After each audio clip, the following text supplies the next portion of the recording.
Thank you very much. Can you hear me at the back? Can you hear me at the back now? Yes? Okay, I'll assume that you can. What the introductions don't usually mention, and I actually used to be a high school teacher. I taught high school for 3 years in North Vancouver and decided that was way too stressful, so I went to medical school instead. I went to work in the downtown east side of Vancouver. I thought that would be a relief. So I know about many of you are up against. It was in 1994, well, let me backtrack a bit. Today you're getting many speakers, maybe more speakers than I would think is helpful. That's up to you, that's up to you to decide. It's just that I think it takes the brain a while to acquire new information and to incorporate it. And to tell you the truth, with all respect to the wonderful organizers of this event, I'd much rather be talking for an hour and a half than for 45 minutes. Not out of the pleasure of hearing myself speak, although that is considerable, but because I just want the space to communicate. And one of the things that is less and less available in our society is space to communicate. And that's also happening to us as a culture. It's just impossible for a culture to adjust to the rapidity of change that's going on technologically. So that we don't have time to absorb, integrate, and process what's going on. And that's part of the problem that we're facing as healthcare givers, as educators, as health workers, as parents, and certainly as children growing up in this society. Well, my subject is the emotional basis of cognition. It was in 1994 that Antonio Damasio, a neuroscientist, published his book, Descartes' Error. And here's what he says. And he's talking about learning. And he's saying that he used to assume that learning, cognition, intellectualization was a separate entity and a separate process from emotionality. And, you know, in Latin, Homo sapiens, the name of our species, the man who knows. So we're kind of assuming an intellectual definition of humanness when we say Homo sapiens. But what Damasio said in his seminal work, is 20 years ago now almost, is that cognition is actually something that rests on an edifice of emotion. So that the basis of learning and cognition is actually our emotional being. And that emotional being is very much connected to our visceral states, the states of our liver, of our stomach, of our heart, of our lungs, of our internal organs. And that the mind itself and the brain itself is an organizational entity that brings together information that's coming at it from the outside and from the inside at the same time. And in fact, the brain receives many more messages from the inside of the body than sometimes it does from the outside. And the messages that it receives from the inside has a lot to do with how well we can engage the external world. So that means our capacity to pay attention and to learn have a lot to do with what's happening internally on the visceral and emotional level and what our gut feelings are telling us. And so in a society where people are less and less connected to their gut feelings, there's less and less engagement with the realities of the external world. Even though we're externally focused, we are externally focused in a less efficient manner because of that disconnect. And let me ask you this question, and I'll ask for a show of hands. How many of you had the experience of having a strong gut feeling about something, ignoring it, and being sorry afterwards? Put your hand up if you've had that experience. Okay. Now, you see that just about everyone raised their hands. Now, how many of you have had the experience, the adverse experience, of having a powerful gut feeling, ignoring it, and being glad afterwards? Now we have 1 or 2 hands in an audience of many hundreds.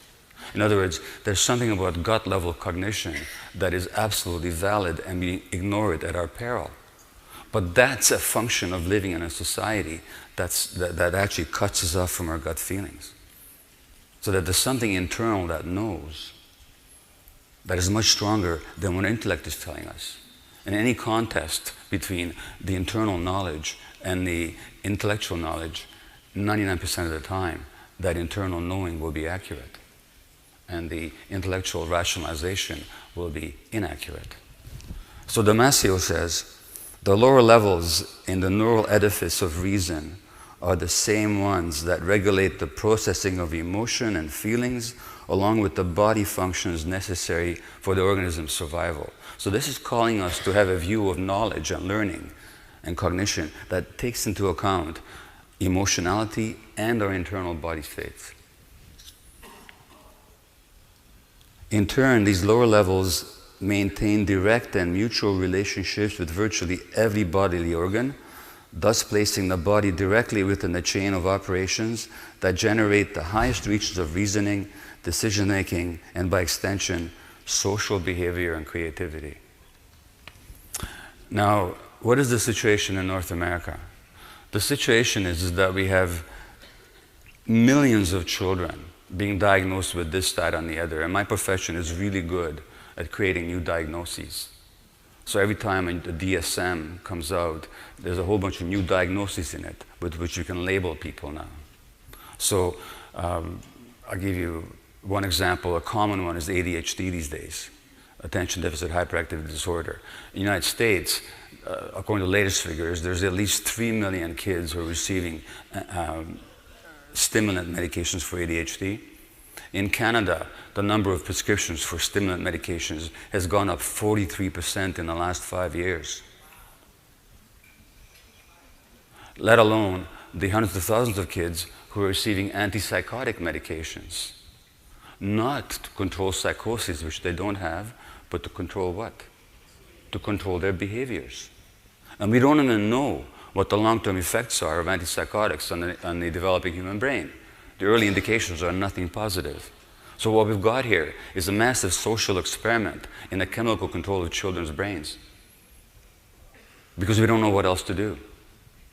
And so when children don't learn the way they do, or sorry, the way we expect them to, and they don't behave the way we expect them to, we have two dominant responses. The one response is to medicalize it.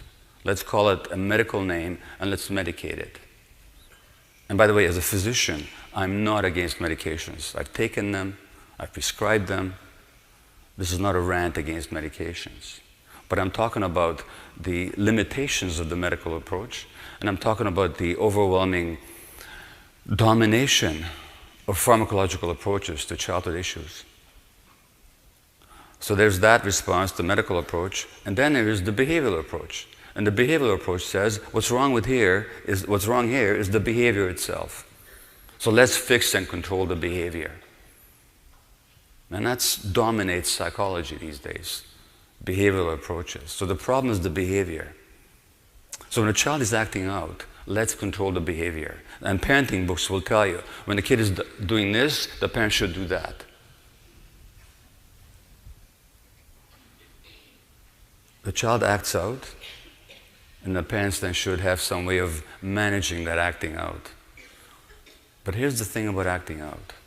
Look at the phrase itself. It's a good English phrase. It has a very specific meaning. We act out, and it doesn't mean that we're behaving badly. We act out when we don't have the language to say something in words. That's what acting out actually means. So in a game of charades, where you're not allowed to speak, you have to act out to deliver your message. If you landed in a country where nobody spoke your language, and you had to portray hunger, you'd have to act out. Kids are acting out all the time. And our response is to control the behavior. We respond to the form of the message rather than to the content of it. And then we wonder why it doesn't work.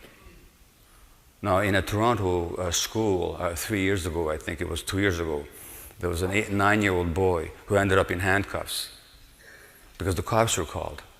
And what happened was that this kid had, I think, Asperger's, one of these diagnoses, which is, involves poor social processing and poor impulse control, amongst other features. And this kid had been bullied, and he was very upset. He was screaming. I don't know what he was doing. The teachers, in their wisdom, decided that what he needed was to be isolated. And how often we do that to kids, we isolate them. Well, he was put in a room by himself, at which point he really freaked out. And neurophysiologically, he needed something very, very different. And I'll come to that later. But what they did is isolated him, at which point he started throwing things and I think destroying the furniture, and that's where they called the police. And the police handcuffed this 9-year-old. And the debate afterwards was, oh, was the police right to handcuff the kid? But that wasn't the right question. When you call the police, they're going to do what the police do, which is to restrain. That's what they're trained to do. The real question was, how come that well-meaning, and I assume well-educated teachers in a major school system had no understanding that what that child needed at that moment was emotional closeness with a nurturing adult to regulate his neurophysiology. That's what needed at that moment.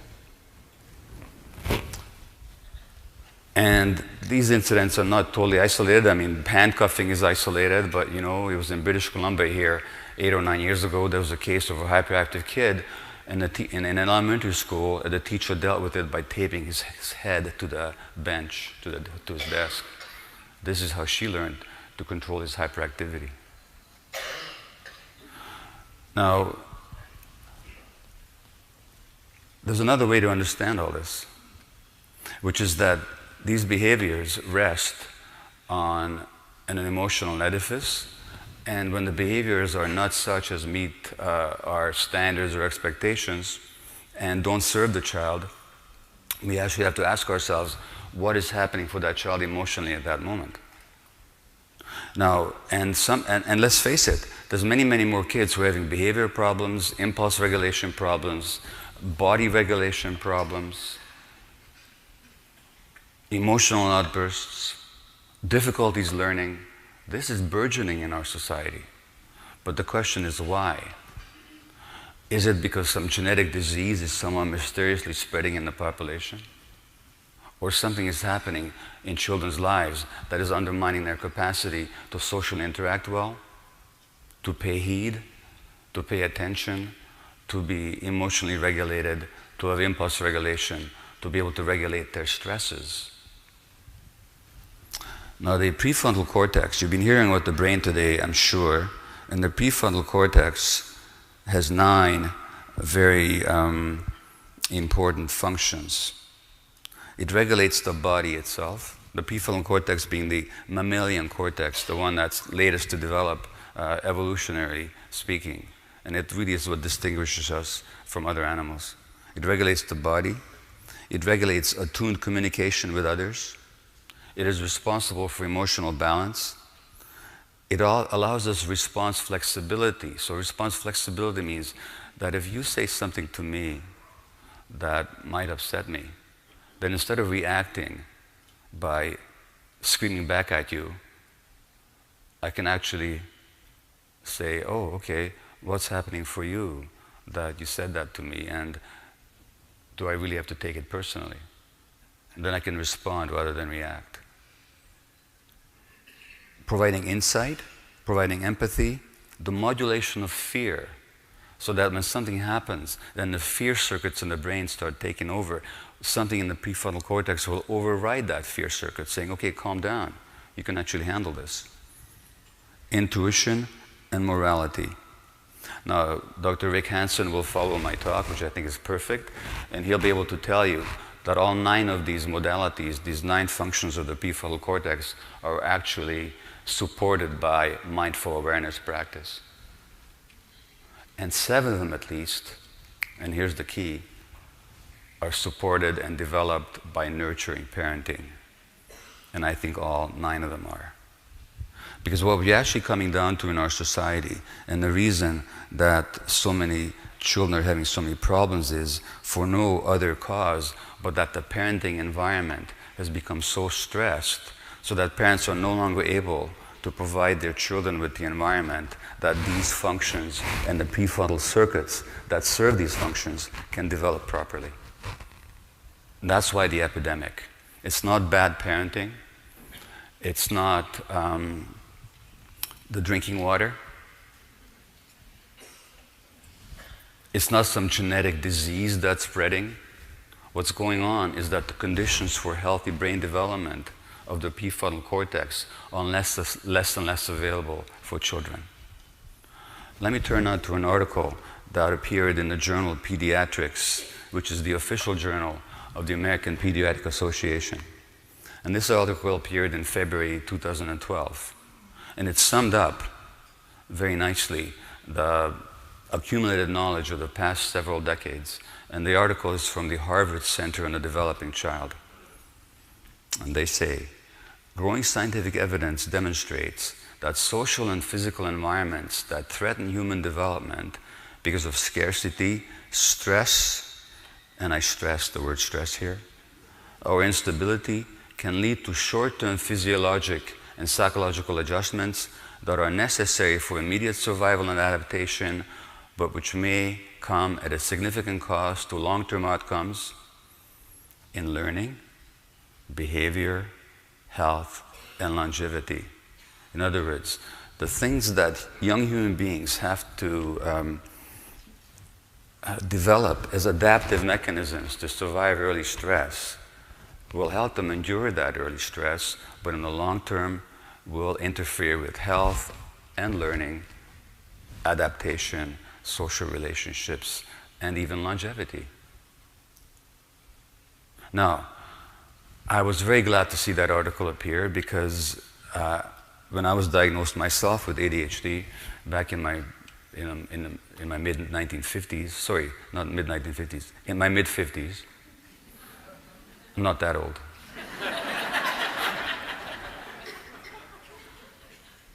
I never bought into the idea that we're dealing with a genetic disease here. That made no sense to me. And here's why it made no sense to me. First of all, if anything is spreading in a population that quickly, it can't be genetic. Because genes don't change in a population over 10 years, over 20 years, not even 100 years. So whatever it is, it's not genetic. Secondly, I knew something by then. And what I knew, that tuning out, which is the hallmark, you remember the prefrontal cortex function, one of them is regulation of the body. Well, I didn't know that. But here's what I did know. I knew that tuning out is not a disease. On the contrary, what actually is tuning out? Why did nature give us the capacity to tune out, to dissociate? Why do you think that is? It's a survival mechanism. It's a survival mechanism. If I were to stress you right now by threatening you or just insulting your dignity as a human being, you'd have three healthy options. One would be to walk out. Escape. Flight. The other would be to fight, to challenge me, stand up for yourself. And if for whatever reason you're unable to engage in either of those modalities, you have a third one. There are hundreds of people here in the room with you. You could seek help. You could say, please help me. This guy's bugging me. But if none of those were available to you and the stress was immense and intense, what your mind would do, what your brain would do was escape from that. And one of the ways of escaping would be to just dissociate, to tune out. So tuning out is not a disease. It's a nature-given capacity that we have to escape overwhelming stress. That's what I knew. What I didn't know and found out really almost by accident was that the human brain itself, the very circuits in the prefrontal cortex that I mentioned, those functions, that develops under the impact of the environment. So that which circuits develop, which prefrontal circuits develop, and how the emotional circuits develop depends very much on the early environment. And the example is that of vision. If you don't see light for 5 years after birth, it doesn't matter how good your eyes are, how good your genes are, you'll be blind for the rest of your life because it takes light waves to promote the development of the visual circuits. It's that simple. With the emotional self-regulation circuits that are not functioning very well on a lot of kids these days, with the attentional circuits that are not functioning very well, with the impulse regulation circuits, with the stress regulation circuits, it's the same thing. Just like light is needed for vision, The right environment is needed for those circuits to develop. I'm talking about the physiological development. I'm talking about the neurochemistry of the brain. I'm talking about oxytocin, serotonin, dopamine, endorphins, gabapentin. Not gabapentin, but yeah. All the important neurochemicals that modulate our behaviors.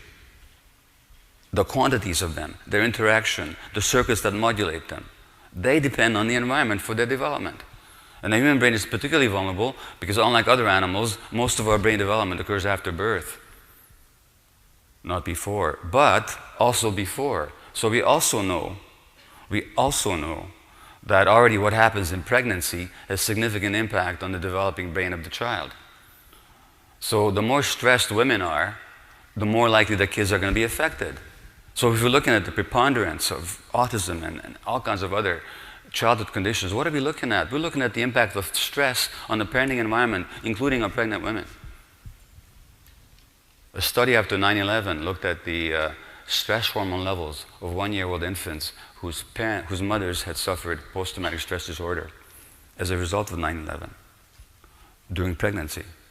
And these children at 1 year of age had abnormal stress hormone levels, which means that their stress regulation circuitry had been negatively affected by their mother's stress during pregnancy, which means they're more prone for addictions and behavior problems, by the way, and learning difficulties. Because too much cortisol, the stress hormone, interferes with learning and actually shrinks the hippocampus, which is the part of the brain responsible for retaining memory. And one could speak to you for at least an hour, and really a day, just on the effects of prenatal stress. Then there was a study out of UBC here, either last year or the year before. I think it's last year, 2012. They looked at the genetic functioning. We have this whole idea that genes regulate things and that genetics control things. They do not. Genes are turned on and off by the environment. That study is called epigenetics. Epigenetics is how genes are regulated by the environment. So that both in human studies and animal studies, we know that even if people have certain genes that might predispose them to addictions, if they're brought up in nurturing environments, those genes are turned off. So this UBC study looked at 150 genes in teenagers, the expression, which is the activity of the genes. 120 of them had been affected by stress on the mother in the first few years of life. 30 had been affected by stress on the father in the preschool years. So that the stresses on the parents translate into the genetic expression of the teenagers a decade later. So that the environment actually modulates the activity of genes. And to return to this Harvard article then, I can't give you all the information on brain development and the environment, but they summarize it very nicely in this article. And they write, the architecture of the brain is constructed through an ongoing process that begins before birth, continues into adulthood, and establishes either a sturdy or a fragile foundation for all the health, learning and behavior that follow. And then they say, the interaction of genes and experiences literally shapes the circuitry of the developing brain and is critically influenced by the mutual responsiveness of adult-child relationships, particularly in the early childhood years. So the key issue is the mutual responsiveness of adult-child relationships. So that is a spectrum. On the one hand, you can have the calm, non-depressed, emotionally present, attuned parent. And on the other, you can have the parent who abuses the child, traumatizes the child. Now, in the downtown east side of Vancouver, over a 12-year period, I did not have a single female patient who had not been sexually abused as a child. So the people that our government is jailing in large numbers are people that have been traumatized as children. That's just the society that we live in. In between that calm, attuned, non-stress parenting environment, which incidentally is what people offer themselves when they practice mindful awareness modalities, as Dr. Hansen will tell you. They're giving themselves that attuned, quiet attention. That's why it works. In between that and the extreme of parents who actually act their own trauma out on their children by traumatizing them, there's a whole range. And in our society, that range is increasingly moving towards stress. Because parents no longer have the support they used to have, they no longer have the extended family, clan, tribe, village. There was an article out of Notre Dame University a couple of years ago. They looked at the optimal parenting environment, and it was the hunter-gatherer tribe. Because in the hunter-gatherer tribe, parents were present physically, multiple adults of multiple generations were connecting emotionally with kids, the parents were always with the kids, and so on and so forth. Now, the most this has nothing to do with bad parenting. It has to do with stress parenting. The studies, again, are very clear. When parents are stressed, they're less able to attune to their kids. The less able to attune to their kids, the more likely their children's brain will not develop optimally. And that's what the educators you're up against these days. Now, when we look at, furthermore, what the impact of early stress is on the child's brain, and the child's capacity to learn, what are we up against? Well, we're up against those coping mechanisms that the child adapted. So one coping mechanism was the dissociation, the tuning out. The problem is that when a child has to adapt these modalities chronically, early in childhood, that gets programmed into the brain. And then 10 years later, when Mike is 55 years later, that person is diagnosed with ADHD. Because there are times in the first year of life when every second, so consider this space of time, millions of circuits are being laid down, millions of connections are being made. It's that rapid, it's that intense, the brain growth. So if stress happens in a parent's life during that period, if the mother is depressed, for example, or the father overworked, or there's unresolved family issues, that will have an impact on the child. We're not talking about learned behaviors here. We're talking about emotional-based coping mechanisms. Now, that's one way the brain protects itself from stress. Another way that the brain protects itself from stress is a kind of emotional shutdown, of not being aware of feelings. Incidentally, when you all put your hand up and said that you'd had the experience of having strong gut feelings and ignoring it, you were telling the story of your childhood. Do you know that? And the story of your childhood is that your authentic emotions were not responded to by your parents. Not because they didn't love you, but because they themselves were too stressed. And that means you disconnected because it was too painful to have feelings that were not validated by the world. So then you learned to dissociate your gut feelings from your intellect. And then you became stupid, in a sense of the inner knowing no longer being available to you. Now, at the extreme case of that, you have people who totally shut down emotionally. The problem with shutting down emotionally is you stop learning. Emotional learning stops when you shut down. So you shut down to protect yourself, but for development, you need vulnerability. Vulnerability from the Latin word vulnerare, to wound. So vulnerability is our capacity to be wounded. And nothing grows when it's not vulnerable. A tree doesn't grow where it's hard and thick. It grows where it's soft and green and vulnerable. A crustacean animal, like a crab, cannot grow encased in a hard shell. To grow, it has to mold, make itself soft and vulnerable. Same with children. When children shut down emotionally, they have difficulty learning, especially from negative experience.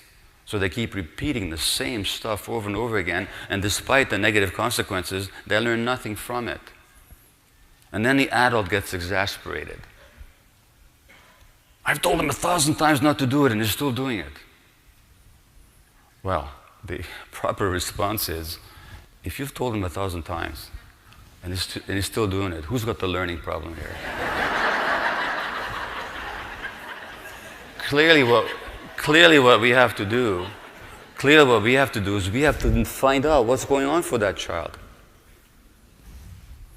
The third way of emotional self-protection is detachment from relationship, and particularly from relationships that threaten you. So a lot of kids detach from adult relationships, and by default, as we point out, Gordon Neufeld and I in our book, Hold On To Your Kids, they connect to other kids. And when that happens, learning also stops. Because for learning, what you need curiosity. But curiosity is vulnerable. When you are curious, you care about something. When you're emotionally shut down, you don't care about anything. It's boring. It doesn't matter. Number one. You also learn from trial and error. But for trial and error, you have to have the vulnerability to admit that something doesn't work and to be sad about it. When you're defended against sadness, when nothing matters, you're not going to learn from negative experiences. You're not going to try something again. Instead, you're going to say, I don't care. And you just give up. That I don't care of the frustrated child. People learn through attachment. In other words, when you are emotionally attached to somebody, you want to emulate them. You want to be like them. You want to learn from them. Well, that's fine in societies when children are still attached to adults. But what happens in a society when children emotionally are connected to each other so much that they can't bear to be without each other for one moment, and every second that they're not in physically in each other's presence, they have to be testing one another? That's not a technological problem. It's an attachment problem. It also means that they're not learning from the adults who can actually tell them what life is about. They're learning from immature creatures. So these are the consequences of those early adaptive mechanisms on learning. So, I'll need to be summing this up very, very soon. What is required then for the learning capacity of the young human being to really express itself? Well, again, a bit of neurophysiology, if you will. The human being has three fundamental ways to respond to the environment. And these follow an evolutionary ladder, if you will. Our fundamental mode, or at least I should say our most primitive mode, is the reptilian one. And the reptilian brain is our brain stem, low down in the brain. And we share that with reptiles.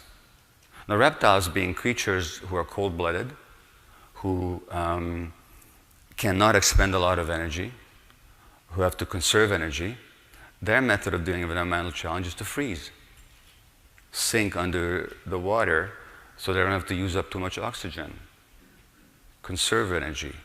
And that's the function of certain brain circuits, which when activated will put us into a freeze mode. That's fine for the reptile. It can be deadly for the human being, and it certainly interferes with learning.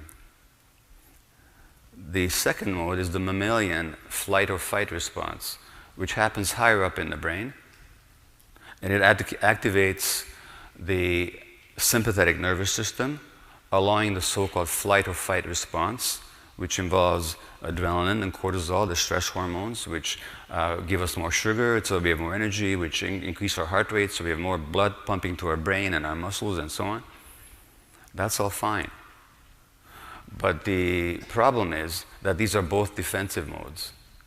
And the human organism can be in defensive mode or growth mode, learning mode, but not both at the same time. So that the mode in which we're in a learning phase, when I'm paying attention to another person, when I'm listening to the message that they're delivering, when my middle ear muscles are activated in such a way as to take in verbal information, when my head turns towards you so I can observe your face and respond to your facial expressions, when I'm taking in and responding to the prosody, the modulation of your voice, that's yet another brain circuit. That's yet another brain circuit. And it activates a totally different set of nerves in a different part of the nervous system. And that's called the social engagement mode. And the nerves that regulate our social engagement behavior are very much connected to the nerves that carry information from our viscera, from our internal organs, and the nerves that at the same time regulate our breathing, our breath, whether it's shallow or deep, whether our airways are narrow or broad, and our heart rate. So again, to go back to what Damasio said about that unity between the internal environment and our capacity to learn, modulated through the emotional apparatus. And that's called the social engagement mode. But to be in a social engagement mode, we have to feel safe. We have to feel emotionally safe. Now let me tell you, as a physician interested in ADHD, and that was the subject of my first book, how many adults in their 40s and 50s I saw in my office who spoke with choked tones and sometimes tears in their eyes about something that a teacher had said to them decades ago that was humiliating. And the teacher meant nothing harmful by it. They might even be trying to humorously support the kid. But as recent research shows, there seem to be receptors in our temporal lobe that gauge our degree of safety, emotional safety. And when we don't feel safe, then either the fees or the flight or fight mechanisms are engaged, and when a child is in that fight or flight mechanism, they can't learn. When we yell at a kid, when we exclude a child, when we isolate them, when we look at them in a harsh way, when we use a tone of voice that expresses our irritation and incomprehension, when we don't understand the child's emotional state, so the child feels a lack of attunement with us, we're actually triggering their defensive states. Now, one of the things that mindfulness practice will do, such as we teach kids, is to actually help them regulate their internal states. But surely, as long as they're immature, and given that they're so connected to adults, and children aren't necessarily dependent on the environment because they're not independent, they're not mature, as long as that's the case, and incidentally, this is the truth for a lifetime, that their emotional states, their visceral states, the heart and lungs, the receptivity of their nerves, their sense of safety depends purely on the environment and largely on the environment. So it's up to us then to provide that emotional safety for them. And that's much more important than the academic learning we're trying to convey. Not that that isn't important, but without that emotional basis to it, it just will not penetrate. So Dr. Stephen Porges, who's done a lot of the work on the neurophysiology that I've conveyed to you some of, he says in an interview, when fear is removed, it's empowering. If your nervous system is safe, you can do lots of interesting things. When your nervous system detects risk and fear, you can't even sit in your room without being hyper-vigilant. And that depends very much on our internal perception of safety. Now the problem is, and this is my final comment, the problem is that when children grew up in stressed environments, as increasingly they do, they don't even perceive safety when it's there. They mistake safety for lack of safety, and unfortunately sometimes they mistake lack of safety for safety. And these are the kids who get into trouble. And so that our job as educators, as healthcare givers, as psychologists, as parents, as anybody that has anything to do whatsoever with children, is primarily and first of all to forget about the, not to forget about them, but to prioritize. And the first priority has to be the absolute emotional security of our children. Thank you.